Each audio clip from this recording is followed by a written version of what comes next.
আসসালামু আলাইকুম। ভিডিওটি সর্বোচ্চ শেয়ার করে দিবেন, সবাইকে দেখার সুযোগ করে দিবেন। এটা আপনাদের কাছে রিকোয়েস্ট। দেখুন, এই যে শুরুতে যে ৩ টা ছবি দেখতে পাচ্ছেন, এই ৩ টা ছবি দেখে কি বুঝতে পারতেছেন? দেখুন, আজকে যে ঘটনাটা ঘটে গেল গোপালগঞ্জে, যেখানে দেখুন ৫ই আগস্টের পরে এত কিছু চুরি হলো, এত সরঞ্জাম চুরি হলো, প্রশাসনের পিস্তল, অস্ত্র এত কিছু চুরি হলো। চুরি হওয়ার পরে এগুলো কিন্তু পরিপূর্ণ উদ্ধার করতে পারেনি। বর্তমান সরকার এগুলো পরিপূর্ণ উদ্ধার করতে পারেনি। প্রশাসন, সেনাবাহিনী থেকে শুরু করে পুলিশ প্রশাসন তারা কিন্তু ব্যর্থ হয়েছে এগুলো উদ্ধার করতে।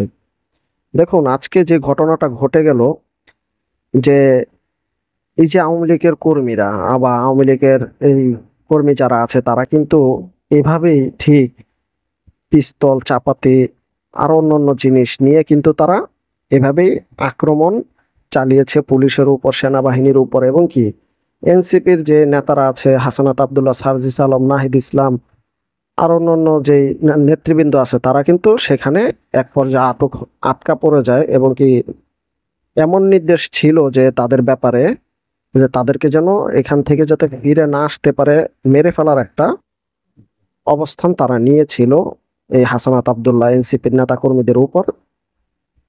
দেখুন, যেখানে পুলিশ ব্যর্থ হয়েছে, সেনাবাহিনী ব্যর্থ হয়েছে, সেনাবাহিনী হিমশিম খেয়ে গিয়েছে, কিন্তু কোনো মিডিয়া কিন্তু আজ পর্যন্ত এই যে এগুলো নিয়ে কিন্তু আওয়ামী লীগ বা ছাত্রলীগ তারা যে এইভাবে ওপেন অস্ত্রধারী তারা তাক করলো মারার জন্য, এদেরকে কিন্তু জঙ্গি বলেনি।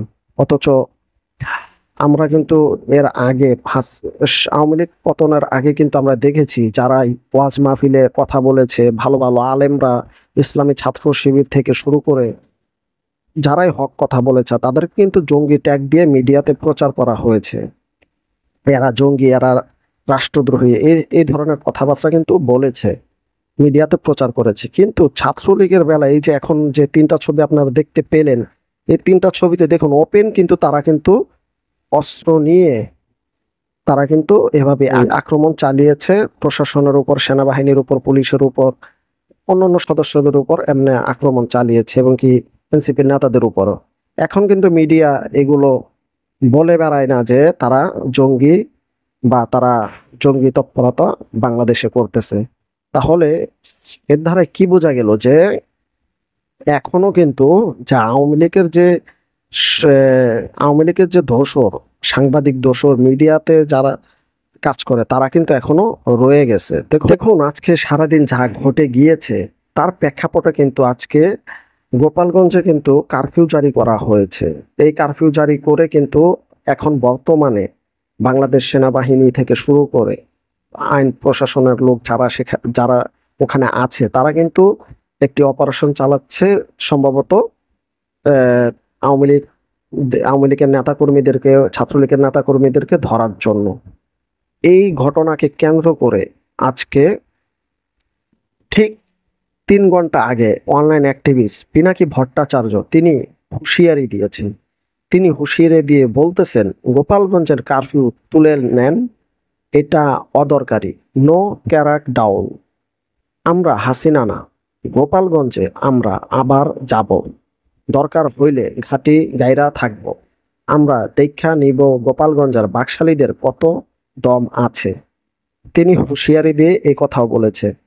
তো পিনাকি ভট্টাচার্য যে তিনি যে হুঁশিয়ারি দিলেন, হুঁশিয়ারি দিয়ে তার পাশাপাশি কিন্তু আমাদের ইনকিলাব মঞ্চ থেকে বলা হয়েছে যে যদি আইন প্রশাসন, সেনাবাহিনী থেকে শুরু করে যারা আছে তারা যদি এদেরকে যদি বা আওয়ামী লীগের নেতাকর্মীদেরকে যদি ২৪ ঘন্টার ভিতরে ধরতে না পারে, তাহলে বৈষম্য বিরোধী ছাত্র আন্দোলন থেকে শুরু করে সবাই, এনসিপির নেতা, বিএনপি, জামাত, শিবির, যাই বলেন না কেন, সবাই মিলে সেখানে যাবে, গোপালগঞ্জে যাবে, গিয়ে সেখানে তারাও কিন্তু বসে থাকবে এবং কি যে ৩২ নাম্বার যেভাবে ঘুরিয়ে দেয়া হয়েছে, সে ৩২ নাম্বারের মতো সেখানকার বাড়িটাও কিন্তু ঘুরিয়ে দেবে, সে আতুর ঘরটা ঘুরিয়ে দেবে, এরকম হুঁশিয়ারি দিয়েও এই সমস্ত কথা বলা হয়েছে এবং কি এই সমস্ত কথা কিন্তু উঠে এসেছে, এটা আপনারা সবাই দেখেছেন।